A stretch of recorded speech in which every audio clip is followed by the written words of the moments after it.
존경하는 국민 여러분, 얼마 전까지 더위가 계속되더니 이제 아침 저녁으로 꽤 쌀쌀해졌습니다. 겨울 채비에 국민 여러분들 어려움이 없으신지 걱정입니다. 대통령이라는 자리는 늘 걱정이 많은 자리입니다. 더울 때는 더워서 걱정이고 추우면은 또 추위가 걱정입니다. 경기가 나쁘면은 장사하시는 분들 또 장사가 안 될까 걱정이고, 또 경기가 조금 나아진다 싶으면은 이 물가가 또 올라서 많은 분들 지갑이 상대적으로 더 가벼워질까, 그게 또 걱정입니다. 365일 24시간 노심초사하시면서 참 국민들도 열심히 일하고 힘드시지만 저 역시도 365일 24시간 정말 국민의 그 삶을 챙기는 것이 대통령의 어깨에 놓인 그런 책무라는 생각이 듭니다. 그렇지만 몸이 부서져라 일을 해도 어쨌든 국가와 국민의 민생을 위해서 일을 한다는 그 보람에 힘든지 모르고 늘 행복한 마음으로 지금까지 임기 반환점까지 이렇게 왔습니다. 돌이켜보면은 지난 2년 반 동안 국민에게 맡기신 일을 어떻게든 좀 잘해내기 위해서 쉬지 않고 달려왔습니다. 국민들 보시기에는 부족함이 많았을 것입니다. 그렇지만 제 진심은 늘 국민 옆에 있었습니다. 또 저의 노력과는 별개로 국민들께 걱정을 끼쳐드린 일도 많았다고 생각합니다. 민생을 위해, 대한민국의 미래를 위해 시작한 일들이 국민 여러분께 불편을 드리기도 했고, 또 제 주변의 일로 국민들께 걱정과 염려를 드리기도 했습니다. 대통령이라는 것은 변명하는 자리가 아닙니다. 모든 것이 제 불찰이고 제 부덕의 소치입니다. 국민 여러분께 먼저 죄송하다는 말씀, 진심 어린 사과의 말씀부터 드리고, 그리고 이 국정브리핑을 진행하겠습니다.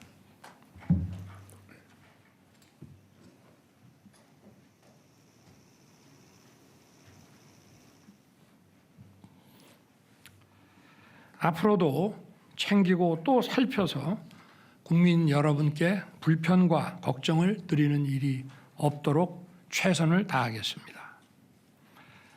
국민 여러분, 오늘 이 자리에 오니 대통령에 취임했을 때가 떠오릅니다. 나라 상황이 매우 힘든 것은 알고 있었습니다마는 막상 취임하고 보니 모든 여건이 생각했던 것보다 훨씬 더 어려웠습니다. 팬데믹의 여파는 아직 끝나지 않고 지속되고 있었고, 이러한 가운데 러시아가 우크라이나를 침공했습니다. 글로벌 공급망 교란으로 원유, 식량, 원자재 가격들이 치솟았고 고금리, 고물가, 고환율이 지속됐습니다.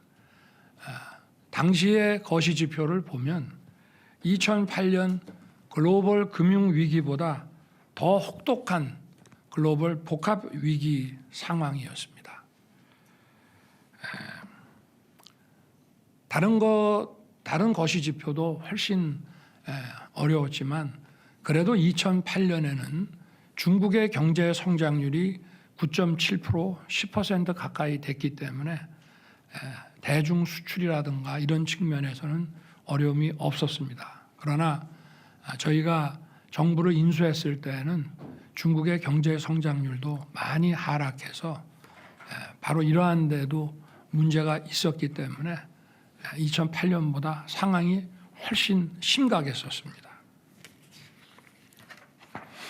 국민들의 어려운 삶을 보면서 정말 마음이 아프고 이걸 어떻게든지 빨리 타개하려고 최선을 정부 관계자들과 함께 정말 최선을 다했습니다. 이런 분들도 있었습니다. 우리 국무위원 중에는 경제에 정통하신 분인데 이거 자칫하다가 이거 나라 망한다. 정말 정신 똑바로 차려야 된다. 그런 얘기들을 국무회의에서도 많이 했습니다. 과연 정부가 이 총체적 난국을 헤쳐나갈 수 있을지 절박한 심정이었고 밤잠을 설친 날이 많았습니다. 이런 하나하나 잘못된 점을 바로잡으면서 위기 극복에 온 힘을 쏟았습니다.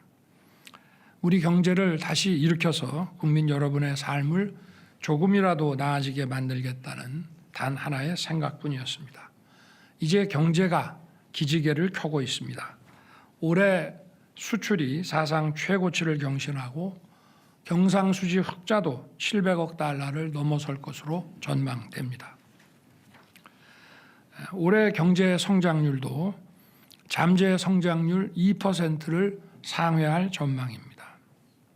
내년 3월 24조 원 규모의 체코 원전 건설 사업 계약이 마무리되면 원전 산업을 비롯한 우리 산업 전반에도 더 큰 활력이 불어넣어질 것입니다. 하여튼 이 어려운 가운데에서도 지난 2년 반 동안 아무쪼록 열심히 뛰어주신 국민 여러분께 정말 깊이 감사드립니다. 존경하는 국민 여러분, 이제 임기 후반에 접어들게 됩니다. 저는 27년 5월 9일 제 임기를 마치는 그날까지 모든 힘을 쏟아 일을 하겠습니다. 그리고 늘 초심으로 돌아가서 매사를 다시 시작하는 마음으로 하겠습니다. 무엇보다 남은 2년 반은 민생의 변화를 최우선에 둘 것입니다. 그동안은 좀 잘못된 어떤 경제 기조, 국정 기조들을 정상화 시키는데 주력을 했다면은, 그리고 그때그때 거시 지표를 중심으로 위기 관리에 중점을 뒀다면 남은 2년 반은 이제 민생의 변화, 국민들께서 이러한 기조 변화에 따른 어떤 혜택을 더 체감하실 수 있게 그런 실질적인 변화에 역량을 집중시키겠다는 말씀입니다. 물가와 주택시장을 더욱 안정시켜서 일단 가장 근본적인 생계비 부담을 줄이겠습니다. 그린벨트 해제, 또 재건축 활성화 등을 통해서 국민이 원하는 곳에 더 많은 주택을 공급하겠습니다. 소상공인, 자영업자들을 위한 금융지원과 재기지원 프로그램도 맞춤형으로 더 확대하겠습니다. 무엇보다 청년들이 마음껏 꿈을 펼칠 수 있도록 장학금도 확대하고 일자리도 늘리겠습니다. 우리 정부의 복지는 퍼퓰리즘 복지가 아니고 정치 복지가 아니라 약자 복지입니다. 약자 복지를 지속적으로 더 확대하고 노인과 장애인을 위한 서비스 복지의 수혜 대상도 지속적으로 늘려 나가겠습니다. 또 서민들과 취약계층, 사회적 약자의 삶을 파괴하는 범죄에는 무관용으로 강력 대응하고 국민의 일상을 안전하게 지키겠습니다. 새롭게 들어설 워싱턴의 신행정부와 완벽한 한미 안보 태세를 구축해서 우리의 자유와 평화를 튼튼하게 지킬 것입니다. 한미동맹의 안보, 경제, 첨단 기술 협력을 더욱 고도화해서 우리 청년과 기업이 뛸 수 있는 세계 운동장을 더 넓히겠습니다. 그리고 우리 경제의 역동성을 높이는 데에도 박차를 가하겠습니다. 반도체 산업을 비롯해서 AI, 첨단 바이오, 퀀텀 등 신성장 동력을 계속 적극 발굴하고 육성해서 정책 지원도 강화하고 우리 미래를 위한 준비에 내실을 기하겠습니다. 원전 생태계의 완전한 복원도 계속 적극 추진할 것입니다. 국민 여러분, 연금, 의료, 노동, 교육개혁과 인구 위기를 극복하는 저출생을 위한 개혁, 즉 4+1 개혁은 민생과 직결된 겁니다. 또 우리의 미래를 지키는 것입니다. 과잉 경쟁이 해소돼야 됩니다. 불필요한 경쟁이라고 하는 것은 우리의 어떤 총 그 후생을 증가시키기 위해서 필요하고 유효한 범위 내에서 이루어져야 하는 것인데, 불필요한 과잉 경쟁은 우리 경제 사회에 독이 됩니다. 그리고 이러한 과잉 경쟁은 또 수도권 집중화를 초래합니다. 과잉 경쟁을 해소하고 살기 좋은 지방 시대를 열어서 인구 위기의 근본적인 해결책을 찾아 나가겠습니다. 의료 개혁은 국민들께서 걱정하지 않으시도록 차분하고 꼼꼼하게 추진해 나가겠습니다. 연금 개혁은 단일 개혁안을 정말 오랜만에 우리 정부 들어서 국회에 제출을 했습니다.